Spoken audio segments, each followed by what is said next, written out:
Not Disney movies. We're going to be talking about specifically Disney's Pixar's. So Disney Pixar. At least I'm going to talk for Gabe a little bit here too, but both of us grew up on Pixar movies, I believe. Oh both my of God! us, Don't get me started. Like I don't want to cry, but that's really God. like when you're kids and you're watching all this, it sort of like defines. So there are a lot of morals in each story, a lot of life lessons. You really live by these movies, especially the ones made in like when we were in grade school, so like the mid 2000s, late 2000s, sort of accumulating making ourselves accustomed to the rest of the world, and sort of, those movies really helped me grow, and I bet they helped Gabe grow too. God damn, that was a good speech. No, but yeah, I completely get you. With animation films around like the early 2000s, they were sort of like in most cases, I'm not saying it was just Pixar who did this. In most cases, they were just more often than not strictly kids films. You know what I mean? Oh, yeah. That really like kids can enjoy. And it was written for kids. You know what I mean?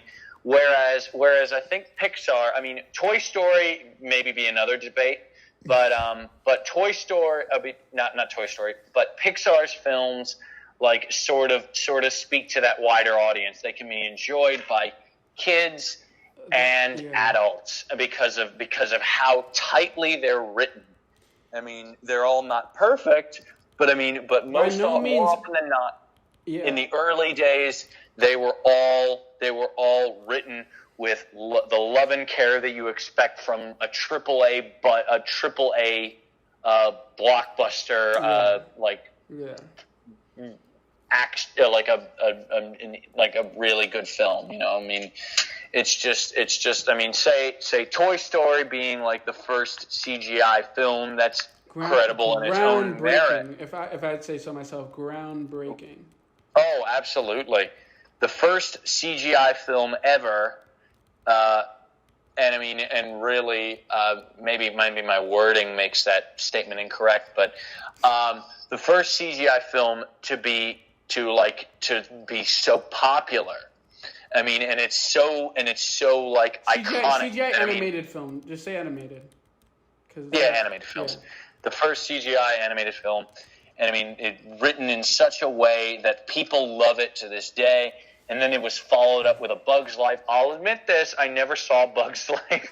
Okay, well, I was about to talk about, because I've seen all the movies, but continue. I'll edit out. Yeah, but you've got Bug's Life, then you've got Monsters, Inc. Or no, it's Toy Story 2 and then Monsters, Inc. Monsters, Inc., I think is, oh my goodness, I love Monsters, Inc. Monsters, Inc., Finding Nemo. Oh, are you reading them all? Huh? Are you reading them all? No, I'm just going from memory. Oh, wow. Because I'm reading them all now, and you've gotten them all right so far, so just keep going. Finding Nemo. What was next? It was Incredibles. Yeah. And then that was 2000. What was it? Cars next? And then it was Cars. I can just read out the rest if you want. Yeah, you can read the rest. And then we had Cars, which was followed up by Ratatouille in 2007, WALL-E 2008. That was a big movie for them, WALL-E. Oh my goodness. And then Up was 2009. Then they started releasing a movie every year. So 2009 was Up, 2010 was Toy Story 3, 2011 Cars 2, my least favorite movie in the Pixar universe. No, that's not a. We don't talk about that one. That's no question. Brave was in 2012. And I do enjoy Brave, but I've read a lot of reviews saying that it's an average movie, but I really enjoyed it. That's the thing about Brave. People say that it's one of the few Pixar slumps. This is one of the places where I disagree. I really disagree with that because I really, really liked Brave. Yeah. And I enjoyed it. Sure, it's not like make you cry. Excuse me. It's not like make you cry sort of deal. It's sort of like a Disney princess. The animation was beautiful. Like the animation I thought was beautiful. I thought just the storyline. I loved it. Like the three brothers stole the show for me. My goodness. The little brothers. That whole deal. I really like it. It's not my favorite, but it's definitely not down where other people are talking about it. It's not horrible. I don't understand that. Then we have Monster University, which I enjoyed, but it's still I enjoy all of the films except Cars 2 to a certain extent. So it's not like Monsters University, but go on. I know, but I enjoyed it to a certain extent, partly because Charlie Day was in it, and I love Charlie Day, but that's just another. Oh my god, that's just me. That's just you. And then this is where I feel like the new era of Pixar sort of started. I feel like that really started with Inside Out, and it really started to. This is more modern now. Okay. Yeah, I'll talk about this when we talk about it. When we get back to it. But then you've got. I'm just gonna go through the rest of them really quickly. So you got Inside Out, The Good Dinosaur, Finding Dory, Cars 3, Coco, Incredibles 2. A long time coming. I'm glad they made that movie. Toy Story 4, and then just now Onward came out, and Soul is set to come out on November 20th. Okay, let me talk about. Which one would you like to talk about first? And I'll pull it up. So I think the way that I'm gonna just talk about it is that is the whole the second era of Pixar. Okay, let's talk about the second era of Pixar. Okay. Say the second coming. Yeah. Because I feel Let me just hold on a minute. Let me just do this. Because what I'm saying though is that I feel like it's a new era because this group of 3 movies, Cars 2, Brave, and Monster University, all are on the lower half of as far as box office goes, and as far as after Toy Story 3, those 3 movies didn't make as much money and didn't leave as much of an impression, and Inside Out was their sort of return to form per se. Yeah. Okay. Let's just see this here. I see the first era of Pixar being like Toy Story, the original Toy Story, up until either Toy Story 3 or Brave. Or I would say, we'll just for argument's sake, we'll put it to Toy Story 1 to Toy Story 3, 1995 to 2010. Yeah. We'll just put it there. Those are the ones that we grew up with. Yeah, I'll talk about. We can talk about these. That's what I want to talk about personally. Just this beginning half of Pixar's legacy, which is where I guess they gained that following. Okay, so yeah, say the early '90s films like Toy Story, A Bug's Life, Toy Story 2, Monsters University, Finding Nemo, and The Incredibles. I'm going to just talk about that part of the beginning of Pixar. Okay, so talk about the beginning. What are your thoughts on those first 6 to 8? That whole part, I guess that's kind of where they're the most, where they're the most ambitious. Where Toy Story 1 is, it's a feel-good film. Bug's Life I never saw. What do you think about that? Bug's Life is also on the lower half of movies that I like in the Pixar universe, but my view on Bug's Life is very weird because I've only seen it twice, but I think it's a little bit weaker. So I feel that they had to capitalize on Toy Story 2, and they had to get that exactly right before making this a legitimate sort of venture, these Pixar movies, because when you have one really good movie and then follow it up with one very mediocre movie, they're not going to really take suggestions for new ideas until they get a constant, sort of quality level. That's why I think they made Toy Story 2 so soon after. But that's just my... And that's the thing with... No, the thing is with Toy Story, and I've watched a video essay on this, is that Toy Story, Disney originally was having a secondary production team do Toy Story 2. Mm-hmm. And that was going to be a direct-to-video sequel. Yeah. But Toy Story was such a massive hit that Disney pushed for a cinematic release. And what's his name? John Lasseter looked at. Oh my goodness, John Lasseter. That's one thing. John Lasseter, one hell of a director. Although he's been embroiled in controversy right now, so I'm not going to say too much else about him. I might take that out. But yeah, I just but yeah, they were saying how Disney wanted to do like Toy Story 2, and John Lasseter saw what they were doing, and he said he hated it, and I think I remember reading about that too. Yeah. So he restructured the film. Like, they completely redid the film in 9 months. Like, and Toy Story, and I mean, just because like Disney wouldn't like let them do anything else, it was either release it as like a just okay movie. That's the thing about Pixar, is that like in their early days, they were not content with okay. No, not at all. They like with Toy Story 2, like they like pushed themselves. They said, right, this is not Pixar quality. You know what I mean? Yeah. This is not just a generic animated movie. This is Pixar. You know, this is like, ooh, big guys. So pretty much that's like what I was, you know what I mean? It's just, it's like they were constantly like pushing themselves to do better. Yeah. And I mean, that's the thing. They were never okay. They were never content with okay. And you see that in Monsters, Inc., Finding Nemo especially, and The Incredibles, which was, a lot of fun, which is like a fun, and we'll talk about, okay, that's another thing I want to talk about later. The Incredibles? Okay. Cars, and then, like, Ratatouille I liked, like, in this, like, after Incredibles, the ones that I really gravitate towards are Up and Wall-E. Like, I love those movies. I absolutely love those movies. Favorites. As for me, my personal favorite, and this is without a doubt, is Monsters, Inc. I love everything about that movie. I mean, I just love everything about that movie. I need to rewatch that one, but at the moment, my top two in the Pixar in Pixar are probably Wall-E and Up. Wall-E and Up. Yeah. With like. Okay, here's one thing I want to just talk about is the sequels, like the Toy Story sequels. Let's talk about sequels in general. Let's start with Toy Story sequels. So what did you think of the Toy Story sequels and how they measured up to the groundbreaking original? Okay, Toy Story 1, excellent. Yeah. Wonderful. Toy Story 2, I think that was better than the original Toy Story. Like, it was a great place.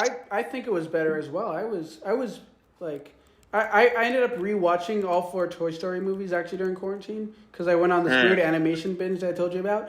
But Toy Story 2 is still my favorite movie in the franchise, and I've seen all 4. Because Toy Story 2 has it continues the character arc, and Buzz in the original one, Buzz learns the value of being a toy, and in Toy Story 2. He sort of reaffirms that value of being a toy back onto Woody. No, wait, keep going. And that was what I liked, is that it has like a continuation of that story. It's just. Oh my God! Keep going. No, say what you're gonna say. No, I'm saying, can we just admire? Like, I'm looking at all the movies, and can we just admire how good the character development is in the Toy Story franchise? Yeah, absolutely. I mean, that's one thing. Okay, that's where I have to step in. Well, you say what you want to say. Say what you want to say about the Toy Story. All I was going to say is that I think Buzz Lightyear is like one of the best cartoon characters of all time. One of the best cartoon characters of all time. Yeah, I could see that.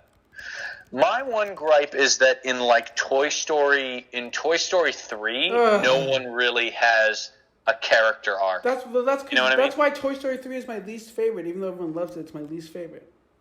Oh my God! Okay, let me just say this: I love Toy Story 3. Well, I love all of them. I love all of them, but I can have a least favorite. It is so. Yeah. Okay. It's probably one of your least favorite. That's probably my least favorite. It's tied with Toy Story 4 at the bottom. Yeah. But Toy Story 3, I think is really, really. I mean, it's a good enough story that it's a good nostalgia trip. You know what I mean? I remember waiting for that movie to come out. Like that's one of the first like Pixar movies I remember. Like, oh, it's gonna come out, and I'm gonna be there for it. It's like, oh my god, they're making a Toy Story 3? What? Yeah, Toy Story 3. I really, really like that whole passing it off to a new generation. Like that ending bit of Andy as a college student, 15 years older than he was in the original, those toys away. That part, I'll admit, made me cry. They should have left like, it. That was such a good ending. That was such a good ending to a trilogy. Let me say this. Let me say. And then they're just like, oh. Then they're just like, oh, we're gonna scratch all that. Now it's Bonnie's story. But like, yeah. But what I will say is that I've watched a lot of movie franchises and a lot of animated franchises, and Pixar, without a doubt, does the best job at heartfelt moments and sad and difficult moments. Oh, absolutely. Like absolutely. in live action, in animation, they just, I don't know if it's the storyline, if it's the writing, if it's the way things are shot or the way things are animated, but as far as I'm concerned, they do it the best. No, dude, it's just, the thing is that, you know, take like Inception or something else like that. You've got, it's just like, or The Dark Knight. You've got a great writing team. That's what this is. Like, these are sort of like labors of love. And, you know, with like, and I think that one of the best storytellers in this group is Pete Docter or Andrew Stanton, because they are like individual, like the two of them are always like working together, and they're working on their own stories, and the amount of love and care they put into the animation and just in different environments, you can see how much they love what they're showing you. Yeah. You know what I mean? It's a like you said before, it's a labor of love. Like, you can really, really feel it. Exactly, and you can see it and you like feel it, and I mean, they want you to love it as much as they want us to love it as much as they do. That's exactly, and that's the thing. And the thing is that Andrew Stanton and Pete Docter both have a knack for visual storytelling.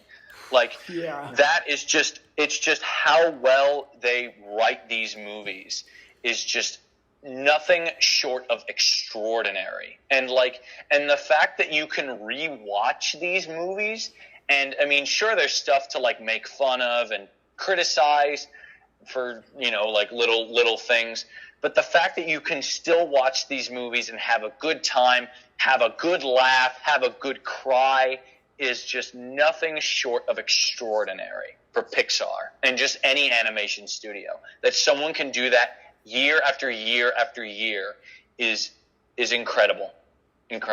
Yeah. So that's my spiel.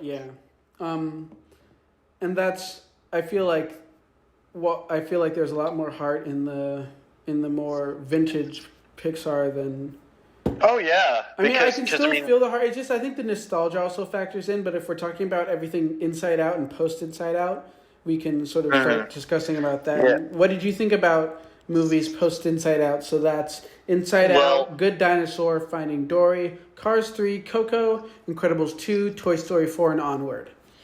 Well, okay, let's just see. Okay, all of these movies except for Good Dinosaur, I mean, and Coco, I didn't like. I mean, Good Dinosaur was just meh. Oh, you didn't like Coco, is what you said? I didn't like Coco because it just seemed like, I mean, it's a good movie in its own right, but to me, it doesn't seem like a Pixar tier movie. It doesn't feel like, you know what I mean? It doesn't feel like it fits even within like what Pixar usually does. I mean, I don't know. This feels like not a DreamWorks movie. What's the other? There's like another animation studio that I feel like it would be a lot more well received in. It was like, let's see, there's Blue Sky, I think. Or something that like has sort of like, if they'd done it with a little bit more obscure animation and really went in on the whole concept of death and really made it a little bit more Doctor, it could have been like a Coraline Paranorman type thing. Yeah, I mean, it's just, I didn't really like Coco. I thought it was a good enough movie, but knowing that it's Pixar, those kind of movies, like when you think of Pixar, you think of like when something that'll make you cry, make you laugh, make you like ooh, something like that. I just I didn't see that. But that's in with Coco. most of these modern Pixar movies is that I keep going into them because I'm like a teen. That's the thing. I just get underwhelmed. You're going into them because of nostalgia. You know what I mean? That's the reason why I still tune into Pixar is because I want to feel that again. I want to feel like I want to feel like I did in my youth again with watching these movies. Exactly. You don't see that. You don't see that in Brave. I mean, Brave is it's a good movie. I don't know if it's good by Pixar standards. Monster, you don't see that emotion. After Toy Story 3 is where it starts to become a little bit. Well, Toy Story 3 really, I think that was a very, very emotional movie. I like the ending to that. That was so fitting and so like touching. Yeah. And I mean, same with like Inside Out, Monsters University, Finding Dory, Cars 3, Coco, Incredibles 2, which I'll talk about later. Yeah. And especially Onward. Oh my God. These movies after Toy Story 3, besides Inside Out, you do not see that Pixar magic. It's just not there. It's because those moments where they make you cry and make you laugh. Like, it's just After Inside Out came out, and I really loved Inside Out, I'm going to say that. But after Inside Out, I'm like, they're back on a good trajectory because by that time Inside Out had come out. The Good Dinosaur had all its great visuals that we had been seeing, and I was really hyped for that. Remember being hyped for the release of Finding Dory and Cars 3. And then as I'm watching these movies over the next few years, I'm like, Inside Out was the peak of the 2010 of the Inside Out really Inside Out is kind of like a mixed bag. The first two acts are kind of hit or miss, but that final act really drives it home. It really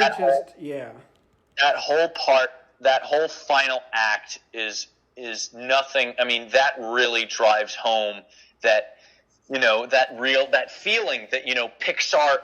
I remember when I watched this and I was thinking to myself, this is when I started really getting into Pixar films again. I was like, Pixar is back. Pixar is back, but I mean, it's not. But that's what we were all thinking, though, because Inside Out left such an impression. Because the ideas that are there are very, they're clever, they're fun, they're just. It seems like Pixar. It's sort of like a Pixar spin on everything, and then the ending really drives it home. And it's just, other than that, I don't see anything else about, it's not really it's not like a masterpiece on the same level as Up, which is also directed by Doctor. Yeah. So that's just, Inside Out is definitely up there, but it's nowhere near it's for me, I have a list and I can't find out where it is, but it's higher middle of the pack. So out of the 20 movies, it's at 10 or 9. But absolutely, it's still my favorite movie out of the more recent ones because I'm looking through the list, and The Good Dinosaur I thought was very the visuals were amazing. I remember seeing it in theaters because I went with my younger, the daughter of my cousin who was 2 at the time, and we went to go see that. And I was really wowed by the visuals, but I just did not care about the story at all. Yeah, it's just it's just, that's a given with the later Pixar films, is that they're definitely they're incredible. The look animation incredible. Is always there. The animation they always look incredible. There's so much heart and soul poured into that. It's just when you don't have anything to back it up, no foundation to have it stand on, there's nothing there. I forget what it's about. Yeah, exactly. I remember I didn't like it. But you have to admit, how realistic everything was. I mean, that's also like, if you're talking about how realistic things is, we can always talk about Lion King 2019, but we won't have to do that. Oh my God! We'll talk about other Disney animation another time. Yeah, but I just wanted to mention that. Yeah, absolutely. Okay, where was I? Oh yeah. Finding Dory. Finding Dory was fun. It's not like Finding Nemo, where it's an actual like emotional story. Like it's not something I would rewatch. No, I watched it. I liked it fine. I won't revisit it unless it's with people who are like kids and want to revisit it. Yeah, I mean it's a decent. I mean it's a good enough. It's good enough. But that's the thing. Yeah. Pixar doesn't like good enough. But the thing is, like, it was directed. Oh wait, no, go. No, but I'm just about to say, like, we have to understand that while we're not essentially growing up with these movies, there are kids in this generation that are growing up with these, and they'll tell their kids about how great these movies are. And I don't think we should count out that, because these movies are good movies. They're not great movies. I'm not saying they're like horrible movies. No, I'm saying, I mean, and for the viewers at home, we're not saying these are horrible movies. Like, I mean, we're saying they're good enough. They're great movies in their own right. But compared to, say, the golden age of Pixar, like the originals, like they really, really fall short. And it's just, and that's the real shame is that they're really subpar movies. And I mean, it's just, I don't know. So let's go sort of spotlight on the Incredibles franchise. So okay, you were going to talk about, you wanted to talk about or mention things about Incredibles 2. I've got a little bit. I've got quite a few things to say. But why don't you tell me what you like? We'll go about what we both think about it. You talk first. So, out of all these movies, besides Monsters, Inc., I've seen The Incredibles the most. This was one of the movies that I would watch with my family, like, absolutely, all of the time. So I know the movie almost, like, word for word, scene by scene, shot by shot. So all of that nostalgia really amped me up when they announced the second Incredibles movie, because I loved the first Incredibles movie. And I feel like my expectations for Incredibles 2 were too high going in, and that's why I feel like it disappointed me, even though it was a great movie, which I feel really bad about saying that it disappointed me, because it did. But that's just because I grew up with this, with the Incredibles being just this really cornerstone movie in my life, and really the I always loved superheroes, and seeing the superhero family take it was just, I think it was a genius idea that they did, and I just think both films are actually pretty great. Absolutely. And what I mean, mine is sort of the same as yours, Henry. I absolutely, like, that is the only movie out of these Pixar films. I'm actually going to change what I rated. I would say either up. Well, I mean, I would say my top three, just because it's so fresh in my mind. I would say it's either Up or WALL-E in the top spot. Number 2 would definitely be The Incredibles, and then Monsters Inc. and then the Toy Stories. But The Incredibles, just like you said, it's a movie I have watched the most. I have it on DVD. I've got Jack. I have Jack Attack. Yes, sir. I have the ones that he cut out because they didn't make sense in the story.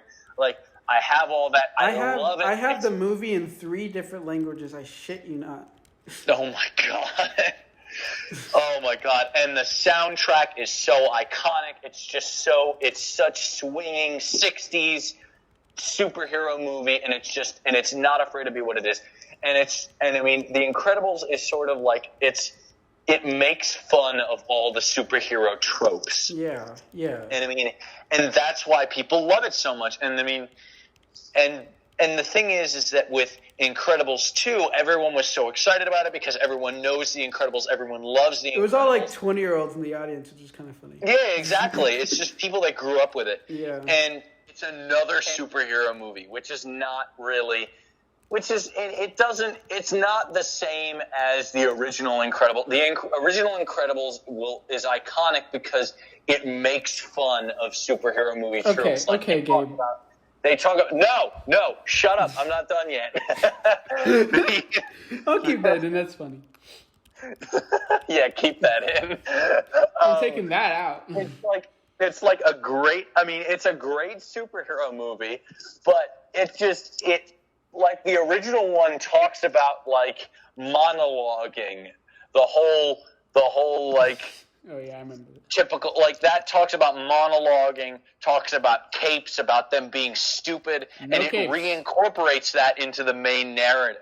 Whereas this one, the villain monologues and nothing is brought up about it. And I mean, it just seems very play it safe. And okay, Gabe, but you can't tell me that for 14 years you didn't want to know what happened when the Underminer came. You can't look me in the face and tell me that you didn't want to know right after watching each time you watched the movie what would happen with the Underminer. Okay, fine, yeah, I'll admit that. But the Underminer. But this is just like I feel like the way that in my mind the ideal sequel to this would have been like a progression in the narrative. It would have began with that like opening fight, seeing where they left off, and like finishing off the Underminer, and then later fast forwarding in time to say like how many years has it been? I don't even know.